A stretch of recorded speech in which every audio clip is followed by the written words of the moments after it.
कण कण में व्यापक परम पिता परमेश्वर सत्संग में पधारे हुए प्रिय सज्जनों, भक्तिमती माताओं, बहनों, प्यारे भाइयों, बच्चों, भगवान की असीम अनुकंपा आज हम जीवों के ऊपर हुई, जो गुरु महाराज जी के चरण कमलों में बैठकर, उनकी छत्र छाया में बैठकर अभी अभी हम सुंदर सुंदर मार्मिक भजनों को सुन रहे हैं। साथ में ही सत्संग रूपी अमृतधारा में भी गोता लगाने जा रहे हैं। मैं भी गुरु महाराज जी की कृपा से चंद विचार आपके समक्ष रखने का प्रयास करती हूँ। कहते हैं कि जब जीव मान अभिमान को त्याग कर संतों के चरणों में आता है तो वो सत्संग से लाभान्वित हो पाता है। कि कहा कि संत मिलन को चाहिए तज माया अभिमान, जो जो पग आगे धरे कोटि यज्ञ समान। अगर हम माया को आगे रखकर संतों से मिलने के लिए जाएंगे तो हमें सत्संग से लाभ भी नहीं हो पाएगा, ना संतों के संग से लाभ हो पाएगा। अगर हम सोचे कि भाई हमारा सम्मान भी हो, हम मान ऐश्वर्य को लेकर संतों के चरणों में जाएंगे तो इससे भी हमारा लाभ नहीं हो सकता। जब हम मान अभिमान को छोड़कर, मान अभिमान को त्याग कर संतों के चरणों में आएंगे और बच्चे जैसा मन लेकर गुरु महाराज जी के चरणों में आएंगे तो सत्संग से हमें लाभ मिल सकता है। सत्संग हमारे जीवन में क्या काम करता है? सत्संग हमें परमात्मा से मिलाने की क्षमता रखता है। सत्संग हमें जीवन जीने की कला सिखाता है। सत्संग हमें व्यवहारिकता का ज्ञान सिखाता है। जब तक हम संतों से नहीं मिले हुए थे, जब तक हम सत्संग से नहीं जुड़े हुए थे तो हमारी स्थिति कैसी हो रही थी? खाना पीना सो जाना, सब काम पशु संभालना, सब काम हमारी हर क्रिया की प्रतिक्रिया पशुओं जैसे ही चल रही थी। लेकिन जब हमें संतों से मिलाप हुआ, जब हमने संतों का सत्संग सुना, जीवन में सत्संग मिला, तो संतों ने हमें क्या दिया? हमें एक जीवन जीने की कला को सिखा दिया कि हमें जीवन को कैसे जीना है। इस परमात्मा ने हमें संसार जगत में क्यों भेजा है? 84 लाख भी इस जगत में आए हुए हैं, मनुष्य भी इस जगत में आए हुए हैं, भूत प्रेत किन्नर भी इस जगत में आए हुए हैं। हर जीव आया हुआ है, लेकिन हर किसी को संतों का सौभाग्य प्राप्त नहीं होता। अगर हम यहाँ अगर कोई कुत्ता बैठ जाएगा तो क्या उसे कोई सत्संग सुनने देगा? अगर कोई बंदर भी आ जाए तो सब क्या करेंगे? उस बंदर को भगाने के लिए दौड़ेंगे। कोई भी सत्संग का अधिकारी नहीं है, क्योंकि तूने वो पुण्य ही नहीं किया। अगर कोई भी जानवर आ जाए हम उसको भगाते हैं क्योंकि उसका उतना पुण्य ही नहीं है, उसका प्रारब्ध अच्छा नहीं है कि वो इस संगत में बैठे। इस विचार पर तो वही बैठेगा जिसका पुण्य संस्कार होगा, जिसके अच्छे कर्म होंगे।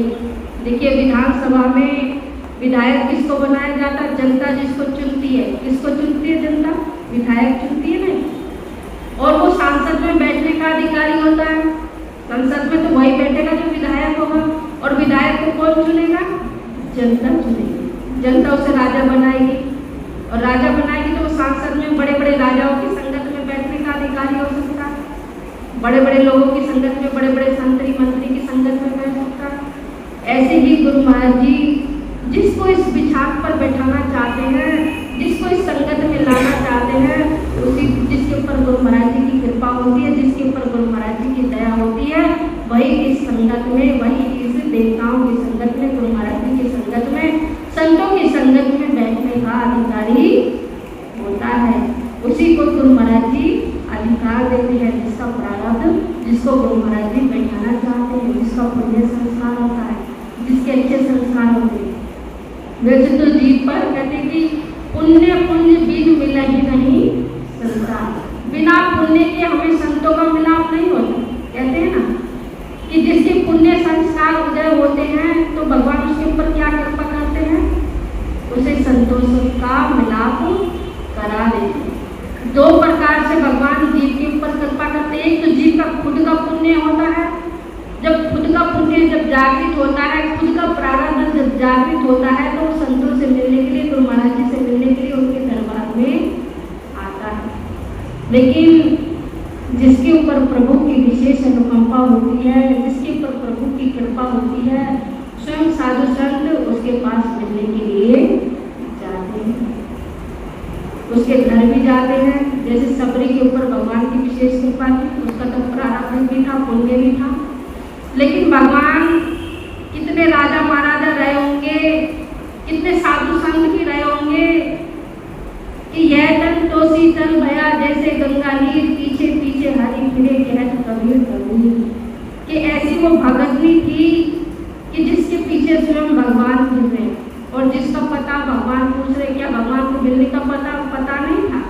पता था, लेकिन भगवान भी जना देना चाहते हैं कि बिल्ली कोई छोटी मोटी भक्त नहीं है, बिल्ली पहुंची हुई भक्त है, कि जिस बिल्ली का अपमान सारी दुनिया करती थी, कितने साधु संत करते थे, आज उसी भक्त को सम्मान दिलाने के लिए भगवान सबसे पता पूछ रहे हैं, उसी भक्त को ऊंचा उठाने के लिए पता पूछ रहे हैं कि ऐसे बिल्ली के झूठे पैरों में क्या था भाई? पैर भी तो भोग भी तो लगाया, बिल्ली ने किसका लगाया? हम भगवान को क्या झूठी चीज का भोग लगाते हैं? नहीं लगाते। किस चीज का भाई? स्वाद, अच्छी चीज का भोग लगाते हैं, नए बर्तन में भगवान को ले जाते हैं, नए बर्तन में भगवान को भोग लगाते हैं।